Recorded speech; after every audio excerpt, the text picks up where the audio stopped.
상황이 아니기 때문에 아마 느끼는 부담감이나 이런 부분은 역대 총리와는 아마 비교하기 어려울 거다 이런 생각은 듭니다.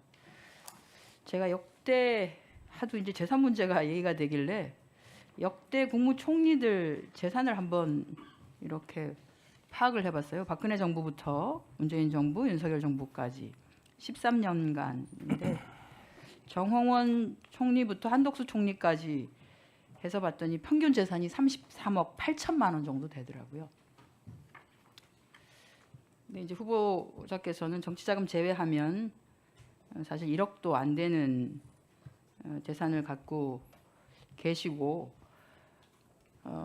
그 과정에 이제 재산이 너무 없는데 추징금 관련한 것들 이런 것들을 너무 착실하게 내시는 바람에 한 번도 우리가 인사청문회에서 들여다보지 않았던 출판기념회, 경조사 비용 이런 것까지 들여다보는 사실 역대 인사청문회에서 저는 출판기념회 비용 얼마나 들어왔는지를 물은 기억도 없고요.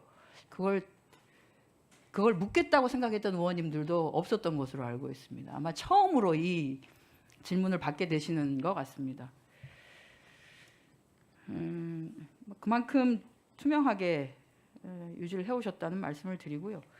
아마 이제 조의금이나 출판 기념회 비용이 들어오고 바로 그것이 이제 연말에 근접해 있거나 함에도 불구하고 바로 추징금을 납부를 하시고 하는 바람에 아마 연말 12월 31일 기준으로 해서 제출을 해야 되는 재산 상환과 관련한 부분에 그것이 포함이 안 되어 있는 게 맞는 것 같습니다. 실제 저희가 추징금 납부 현황을 봤더니 저희도 날짜는 몰랐었는데 그 해에 납부는 한 것으로 되어 있어서 아마 그것은 지금 이제 궁금해하시는 의원님들께 정확하게 추징금 납부 일자를 알려드리면 이것과 관련한 궁금증은 해소가 될 거라는 생각을 합니다.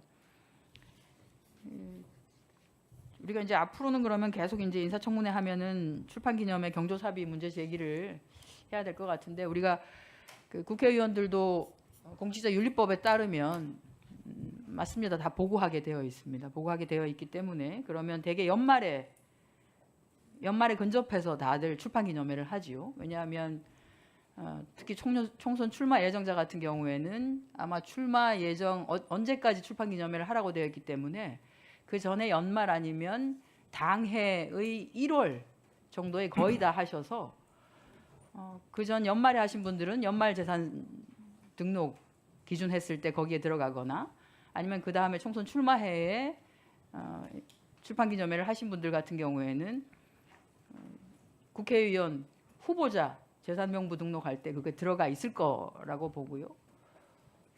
관련해서는 뭐 우리 스스로도 그러면 한번 다 전수조사해야 되는 거 아닌가라고 하는 말씀도 드리겠습니다. 그것은 경조사 부분도 마찬가지라고 생각됩니다. 여기 계신 분들 많은 분들이 사실 경조사에도 해당이 되시고 출판기념회도 해당이 되십니다.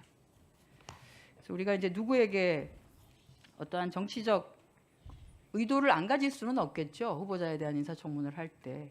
그러나 정치적 의도를 가지고 질의할 때는 조금은 같은 공직자로서 의원들의 지금 상황은 어떤가에 대한 것도 같이 얘기를 해야 되는 거 아닌가라는 생각을 좀 해봅니다.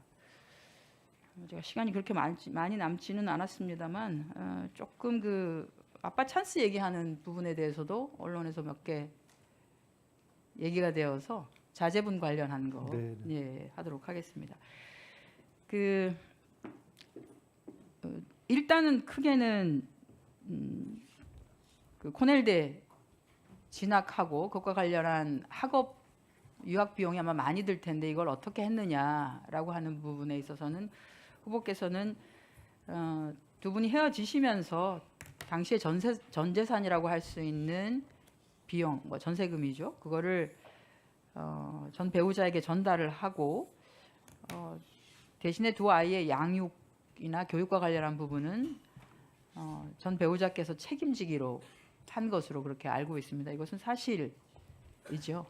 네, 그렇습니다. 네, 그렇기 때문에 지금 아마 이제 왜 아이들이 유학까지 갔는데 비용을 정말로 하나도 보낸 게 없느냐라고 하는 부분에 대해서 의문을 제기하시는데 이것은 이제 두 분이 결정한 과정에 대해서는 개인적인 어찌 보면은 이제 집안의 내용이고 하기 때문에 이런 부분 정도는 조금 존중을 해주시는 것이 좋지 않나라고 하는 말씀을 좀 드리겠습니다. 그리고 또 하나가 이제 그 장남의 동아리 활동인데요. 청신국제고 관련한 부분입니다. 이것도 본인은 굉장히 억울할 수 있겠습니다. 그 본인이 회장도 아니고 동아리가 표절방지위원회 동아리입니다. 표절방지위원회. 왜 이게 생겼을까라고 생각해 보면 2023년인데요. 그때 이제 그 김건희 씨, 당시 김건희 씨 표절 사례, 그리고 한동훈 법무부 장관 자녀의 논문 대필하고 해외 사이트에서의 에세이 표절 이렇게 해서 사실 중고등학생인데도 불구하고 표절 시비와 관련한 부분이 계속 문제가 되는 것에 대해서 당시 학생들이 사실 이거는 조금은 윤리적인 학습윤리 교육 과정들이 좀 보완이 돼야 되는 거 아닌가라고 하는 게 그 표절방지위원회 차원에서의 학생들의 의견이었습니다. 그리고 이것들이 어떻게 보면 제도적으로 국회에 좀 전달이 되고 법상으로 만들어지면 훨씬 더 좋지 않겠는가. 그러니까 중학생이건 고등학생이건 그런 것들을 하려고 마음 먹는 아이들이 있음에도 불구하고 이런 것에 대해서 학습을 가르치고 있는 교사들이 적절하게 그것의 부적격성에 대해서 문제 제기를 할 수 있다라고 하면 아이들이 그런 시도는 하지 않을 거다라고 하는, 그래서 이제 이게 시작이 된 것인데요. 그 내용이 어찌 보면 그 청소년들이 굉장히 스스로가 그 동아리 활동을 통해서 제대로 된 학습 과정의 문제들을 삼기 위해서 했던 것이 이게 잘못 평가되는 거에 대해서는 저는 조금 오히려 문제가 있는 거 아닌가 그런 생각이 들고요. 이런 것들이 오히려 아빠 찬스로 생각되는 거에 대해서는 좀 억울하실 수 있겠다.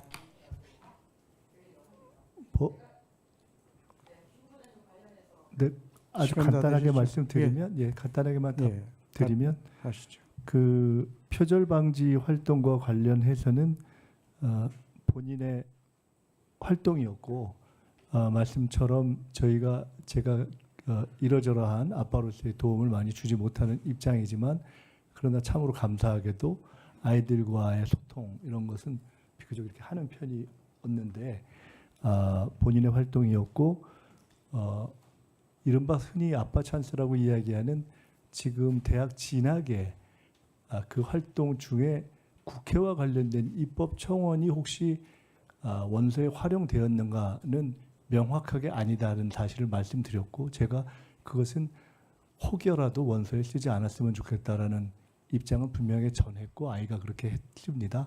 그리고 인턴 문제에 대해서는 그 사실 저도 모르고 나중에 들어보니까 엄마, 누나 다 몰랐는데 본인이 그거를 뚫어서 그래서 그것을 아마 그 사안에 대해서 질문한 언론들에게 해당 그 해외 대학의 교수가 이렇게 해서 내가 실제로 인턴을 했다라는 것을 이메일을 보내준 것을 저도 간접적으로 전해서 받았기 때문에 그 문제에는 전혀 이른바 아빠 찬스와는 전혀 없다